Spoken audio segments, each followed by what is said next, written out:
Hello, my name is Jean. Happy Valentine's Day from literarily.myway.com.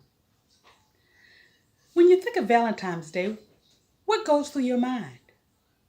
I know when I think about it, I brainstorm many different things. Sometimes it may be a card, or candles, lace, flowers, hearts. All kinds of things may trigger.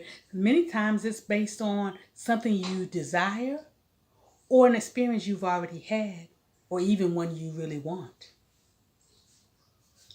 Today, I'm going to share with you an idea that I got from my local library, and it's called A Date with a Book. Rate your date. When I got to the library to pick up some other books that I had put on hold, on my way out, I noticed a table, and on this table were a multitude of books covered in red paper. And there was a sign that says take one and a sheet of paper that said rate your date. So of course I picked up a book and I picked up the sheet of paper and I added to my collection that I was already carrying out. So now that I'm home, what I'm doing is sharing with you. This is the book that I picked up. It was wrapped in red paper, but I switched it over to Valentine's Day paper. And when you open the book, and this book is not, it's more for the young adult or adolescents, the teenager or adult. It's not a regular children's book like some of the books that I cover. This one was a book by John Grisham called The Guardians.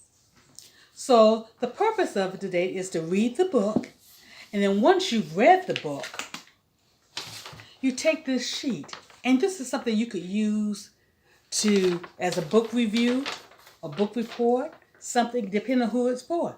This doesn't have to be for a patron of the library such as myself. It could be an event for my class, for my entire school, where we wrap books and allow children to come and pick up books with the intention that they're going to come back and review the book using this sheet.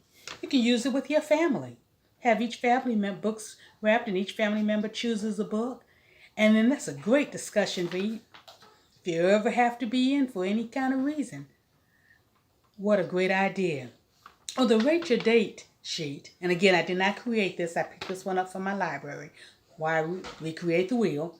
And it says Rate Your Date. And then in hearts, it has 1, 2, 3, 4, 5. And it says we want all the juicy details.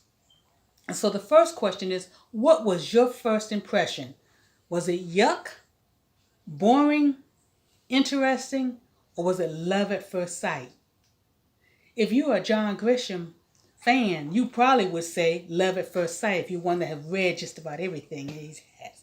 If it's someone you've been interested in reading, or the cover attracts you with the picture or even the font, then you might go with interesting. Or it could be the flap or the back of the book, the cover with the description. Okay, it could, when you first start reading, and you might just think, oh, this is boring, or I don't even want to read this. Then the next question is, was it a good match? No chemistry. An author you did not like, or you didn't even like the book, you didn't like the topic, you might say no chemistry. Or is it a one-night stand? It was something to read, you enjoyed it, but that's about it. It's just a one-night stand, something you had to occupy your time. Or I'm in love. A book that you might decide to keep on your shelf for years and years, to reread. Books for me that I'm in love, I would have checked off Charlotte's Web, The Secret Garden, Alice in Wonderland. Those are just the Little Women. Those are some of my favorite childhood books that I still read and have reread. And there have been many since then. Lately, Sing a Song is one of the ones, but there are lots of books that you might check off as I'm in love. Then there's a section for comments. And then also, what is the book title? And then you put your name. And this was to go back on February 26th for the prize drawing. So again, it's something that you can use with any group of people. You may even do it for yourself. Don't have to be for people. It does not have to be. All you may want to do is wrap a whole bunch of books that you just picked up at a book sale or a yard sale or some kind of library. And then when you have time or you're feeling bored or you just need a book and you haven't read it, it's a good way to surprise yourself. Go and pick one of those books that you wrap, open it up, and be fascinated, be intrigued. Again, this is Jean from Literally My Way. Happy Valentine's Day, and keep reading.